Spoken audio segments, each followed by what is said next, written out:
Hi, welcome in. This is POTR Designs. We are going to be doing some wire wrap pendants today. So we're going to be working with some points and some raw opals, some Ethiopian opals. We're going to do some wire wraps. The tools we're going to be using are chain nose. We're going to be using a flush cutter and a bail making tool. So we have a 3mm and a 5mm barrel. If you do not have something like this, just a round nose is fine. Our gauge wire is going to be a 26 gauge wire. And I've already gone ahead and cut some prior. They're about 10 inches long. So we're going to work with two pieces. We are going to make an X approximately in the center. I don't measure it. You may if you want to. I just am going to take and twist 1, 2, and 3 times. Have a nice little twist there. Looks like little parts of a spider. We're going to go ahead and wrap something along the lines of this one. And we're going to start on this particular one. We're just going to start our wrapped piece right at the base of our piece. So then what I'm going to do is I'm going to cross over my front two like so. Flip it and cross over the back two. So we've got this going on. So they're just an X in this space. And then we are going to take each of these, and at this upper point we're going to twist 2 times. I'm going to flip it over and take them from this side and do the same. So we're just crossing over. Now you can do this in any point on your piece. We could have done one down here. We could have done one up high. It's really just wherever you want your wires to land.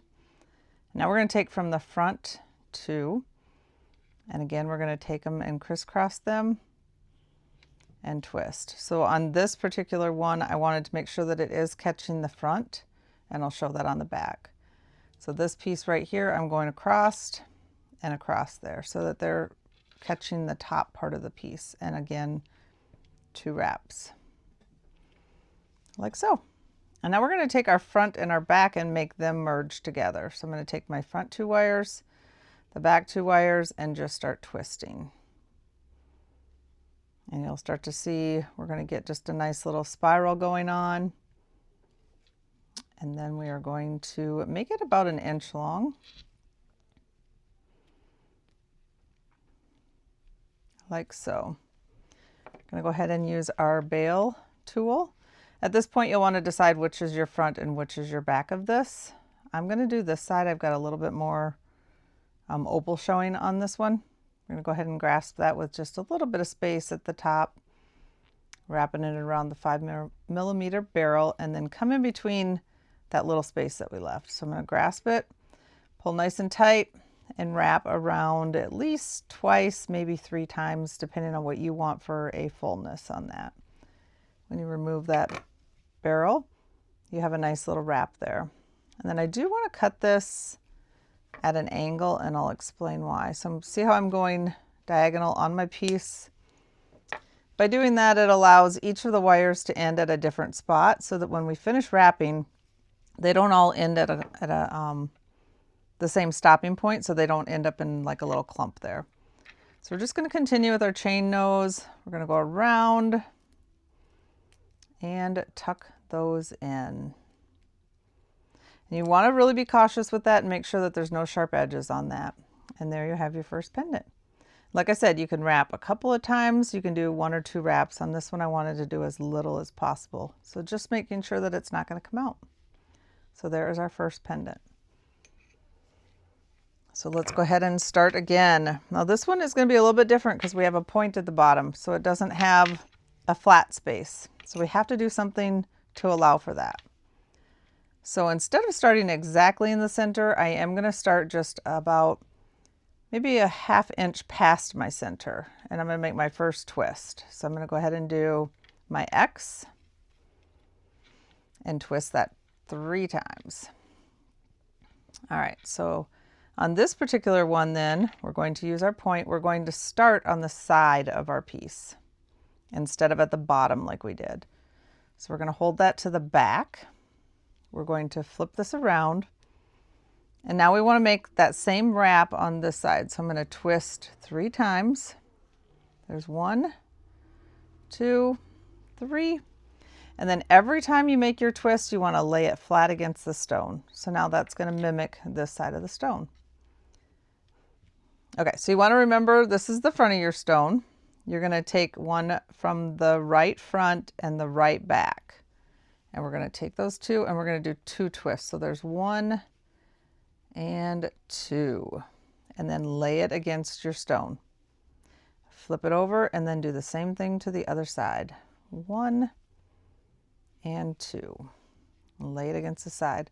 So what we're essentially doing is we're building a cage and we are just going to stair step all the way up our piece. Now if you want a lot of them, you're going to bring that X down close to your last one, and if you want very few, you're going to leave more space in between. I'm going to go ahead and go about maybe 3/4 of the way up. I'm going to go ahead and twist 2 times and lay that flat. And then we're going to grasp on the back side, make your X, and do the same. You're going to do 2 twists. And you can do as many as you want. I typically say you at least need to do 2. The one time is just going to be an X across it. So you want to at least give yourself 2, but you can do more. Then we're going to go ahead and go right up here at the top and do 1 more twist. So 1, 2 there, and then on this side.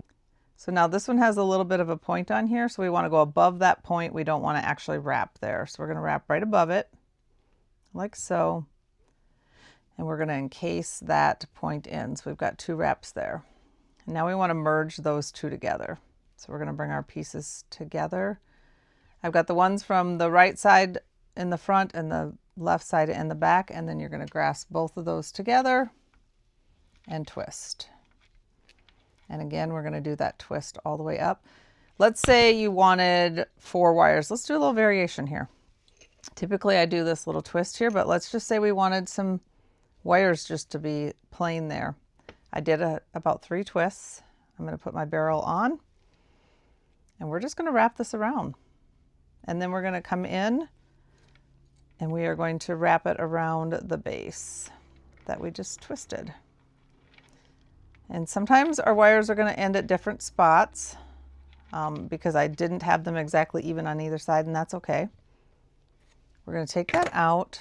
We're going to trim that about like there. So that's about a 1/2 inch.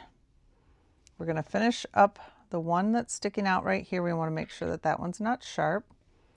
And then let's make a fun little design. So let's say we wanted to do a little swirl here. You're going to take the tip of the tool, tip of the wire, and then just start curling that. So you get a fun little spiral at the end, and then you still have 1 tail because we had 4 ends to our piece, and you want to just tuck that tail in so that it's not sharp.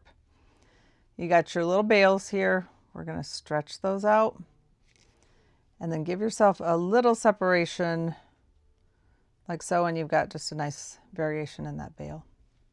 Got a little swirl there. We're going to center, and there is your piece. So very simple pieces, but it can be applied to many stones. Doesn't matter if the stone has a hole in it, if it's a rock that you found outside, any of that type of stuff can be done. So once again, thank you so much for being here with us. We are POTR Designs. You can find us on Whatnot for some of the supplies, and we are working on a website as well. Thank you.